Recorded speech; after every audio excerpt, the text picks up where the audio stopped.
Franck Ferrand raconte sur Radio Classique.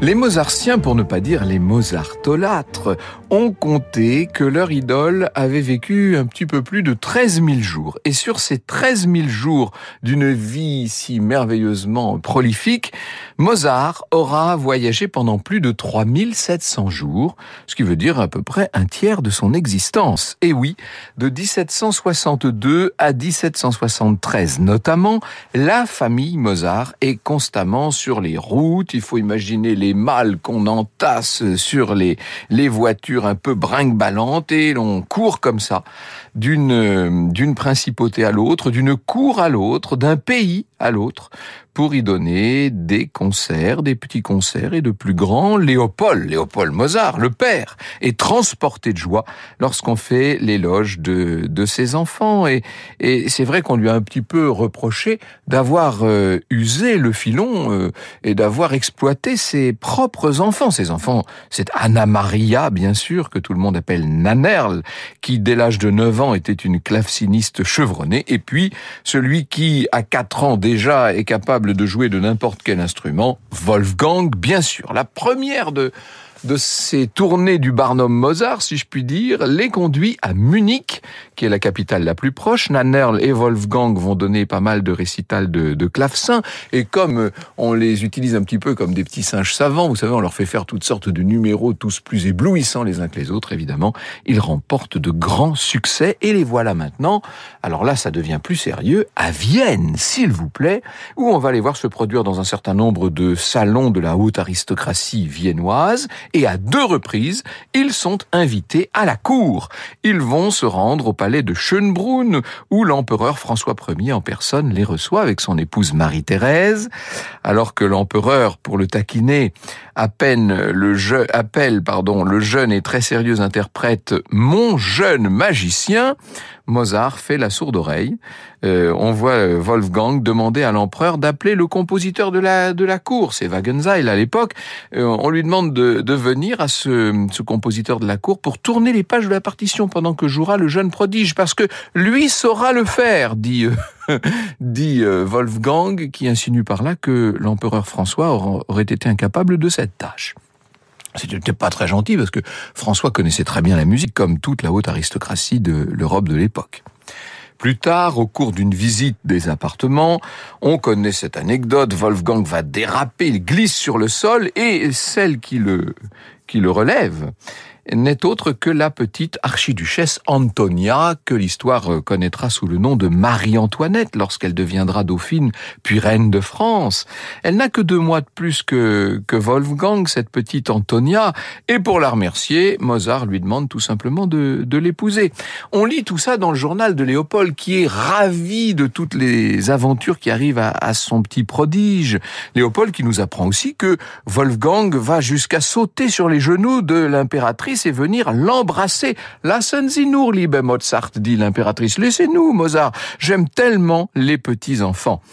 La recette de concert donnée dans la foulée devant la noblesse de Presbourg va permettre à Léopold de faire une acquisition très importante, puisque, avec les bénéfices de la tournée, il acquiert une diligence, ce qui veut dire qu'on a une voiture privée maintenant. Ça permettra à la famille de ne plus venir s'entasser dans des transports publics épuisants. On peut dire que c'est déjà ça. Franck Ferrand sur Radio Classique. La famille Mozart est toujours en voiture, ballottée de droite et de gauche sur de mauvaises routes qui n'en finissent pas. La voilà qui repart en juin 1763 pour une tournée cette fois à travers l'Europe, une tournée qui va durer 3 ans. On voit les Mozart s'arrêter dans les plus grandes villes d'Allemagne et puis, en novembre 1763, ils sont à Paris. J'avais eu l'occasion de vous parler de ce très joli portrait de Mozart qui avait été réalisé par Greuze et que possède aujourd'hui Carlos Lereche. Et c'était un portrait qui date de cet automne 1763. On voit les Mozart s'installer dans la confortable maison d'un diplomate bavarois qui est un peu leur truchement dans les grands salons parisiens. C'est le comte Van Eyck. On écrit beaucoup sur les jeunes prodiges prodige dans la correspondance littéraire que dirige le baron Grimm. Grimm va jouer un rôle très important dans l'autre voyage que fera Mozart beaucoup plus tard, 15 ans plus tard. Il s'émerveille notamment de cette facilité avec laquelle Wolfgang improvise l'accompagnement d'une chanson juste après avoir entendu seulement la mélodie, ou la facilité avec laquelle il transpose directement au piano un morceau qui avait été donné dans une tonalité différente. Voici ce qu'il écrit Grimm dans sa correspondance littéraire. « Si ces enfants vivent, ils ne resteront pas à Salzbourg. Bientôt, les souverains se disputeront entre eux à qui les aura. » Et c'est vrai qu'on voit les Mozart dans les plus grands salons et c'était la consacration qu'on attendait.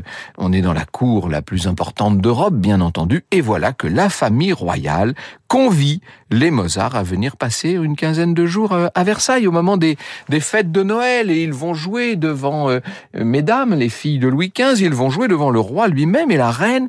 Il y a cet épisode extraordinaire où ils sont admis dans le salon de Madame de Pompadour et on voit le petit Wolfgang qui, un petit peu comme il l'avait fait avec Marie-Thérèse en Autriche, va s'approcher de Madame de Pompadour pour faire un bisou à la très belle dame. Et oui, sauf que Madame de Pompadour le repousse d'une façon qui est jugée assez rustre, assez dure en tout cas par Léopold.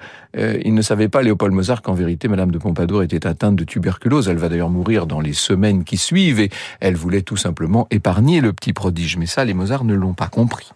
Wolfgang et sa sœur se produisent ensuite chez le prince de Conti à Paris. On en a gardé un très beau tableau. Mozart, par la suite, aura des sentiments mitigés à l'égard des Français et de Paris. Et au moment de son second séjour, celui qui verra mourir sa chère maman, il consignera dans sa correspondance que à pied tout est trop loin ou trop sale, car à Paris il y a une saleté indescriptible. Vous voyez que ça ne date pas d'aujourd'hui. Il trouve les Français désormais bien près de la grossièreté et affreusement orgueilleux. Ça, c'est une lettre de mai 78. Ils n'ont aucun savoir vivre, dit-il. Bref, ils ont assez passé de temps à Paris, visiblement, les Mozart, et ils décident d'aller passer la saison 1764 à Londres, qui est aussi une grande capitale musicale, peut-être un tout petit peu moins cotée que Paris, quoique. La famille Mozart est cordialement reçue à la cour d'Angleterre, elle est invitée à St. James par le roi George III et la reine Charlotte, et c'est un nouveau triomphe. Toutes sortes de personnalités sont invitées à la demande de Léopold à tester les extraordinaires capacités de ce prodige qui n'en finit plus d'éblouir l'Europe. L'honorable Dance Barrington, qui doit écrire un article sur l'enfant prodige pour la Royal Society, n'en croit pas ses oreilles. Il va jusqu'à demander à l'archevêché de Salzbourg une copie de certificat de baptême de l'enfant pour vérifier son âge, parce que quand même le petit Wolfgang a l'air trop jeune pour être capable de faire ce qu'il fait, mais non. C'est bien le bon âge et ça va donner naissance à un article très élogieux. C'est également à Londres que Mozart va rencontrer Johann Christian Bach, un des fils du grand Jean-Sébastien. Il exercera une influence importante sur le style du jeune Mozart, qui va d'ailleurs se forger dans cette époque. Et on les verra tous les deux, Johann Christian et Wolfgang, jouer pour le roi et la reine d'Angleterre sur un seul clavecin. Et pour l'occasion, le petit Mozart était assis sur les genoux du grand Bach. Vous écoutez Radio Classique. Alors c'est bien joli Londres, mais le climat n'y est pas facile, il fait froid, humide et les Mozart vont finir par s'en aller. Ils passent du côté dans les Provinces-Unies à La Haye et là ils vont contracter la typhoïde. Ils vont mettre 2 mois à s'en remettre.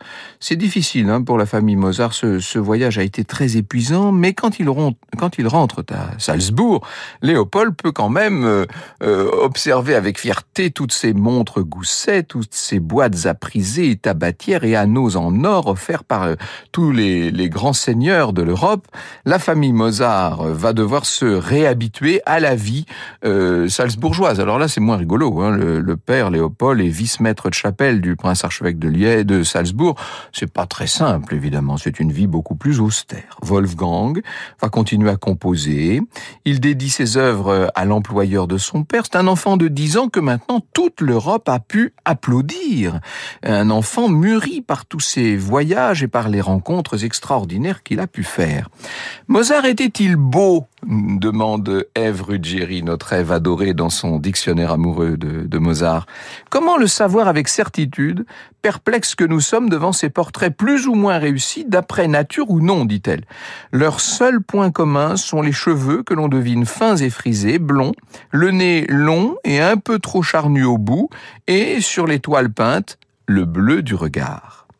Il montre un tempérament cyclotimique, ce petit Wolfgang, qui passe d'une solennité qui pourrait paraître morbide à une espièglerie assez extravagante, avec une gaieté folle, un trait sur lequel insistera, à mon avis, un peu trop Miloš Forman dans Amadeus.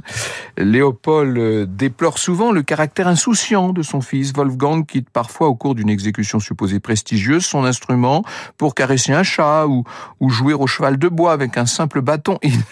Il est la spontanéité même, cet enfant. Mozart est tellement joyeux, il adore les farces, toutes les distractions. Il faut vous dire que c'est un petit prodige qu'on a tellement applaudi qu'il se sent un petit peu invulnérable. Son talent, inévitablement, à mesure que son âge progresse, va paraître un tout petit peu moins miraculeux, évidemment. 10 mois seulement après le retour à Salzbourg, Léopold se dit qu'il est temps de repartir en voyage, et les voilà qui se rendent maintenant à Vienne pour assister aux cérémonies des fiançailles du roi de Naples et de Sicile avec la fille de l'empereur, l'archiduchesse Marie-Joseph. Les Mozart ne bénéficient d'aucune invitation officielle. Et donc, il est très difficile pour eux de paraître dans les salons, sans faire une entorse au protocole. Le séjour ne leur apporte donc pas le bénéfice qu'ils pouvaient en escompter, d'autant qu'une épidémie de vérole se déclare à Vienne.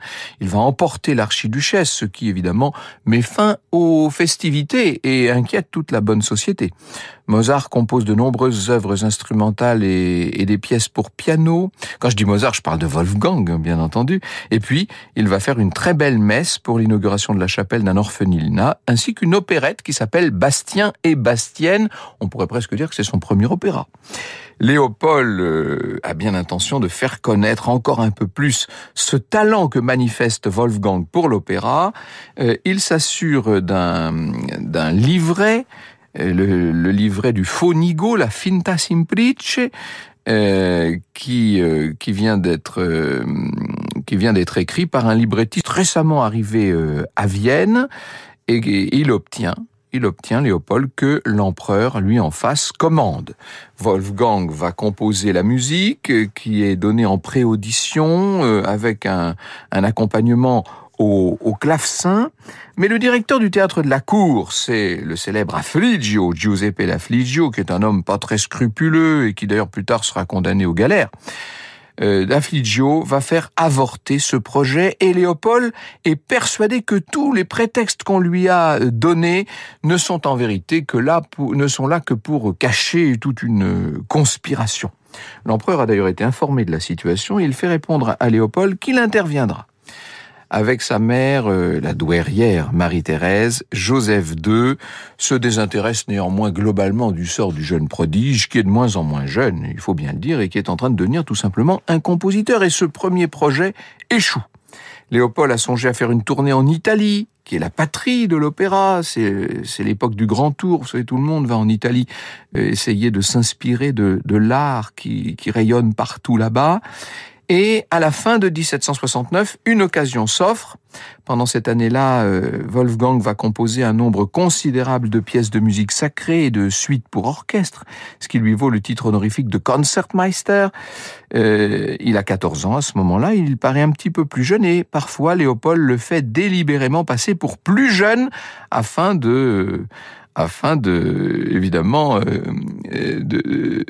d'accroître la publicité, bien sûr. Bientôt, le jeune homme va muer, néanmoins. Sa voix a complètement disparu et n'a plus ni aiguë ni basse, déplore Léopold, qui est à la fois affligé et amusé, disons-le. Il ne peut plus chanter 5 notes pures. Il en est attristé, car il ne peut plus chanter ses propres compositions.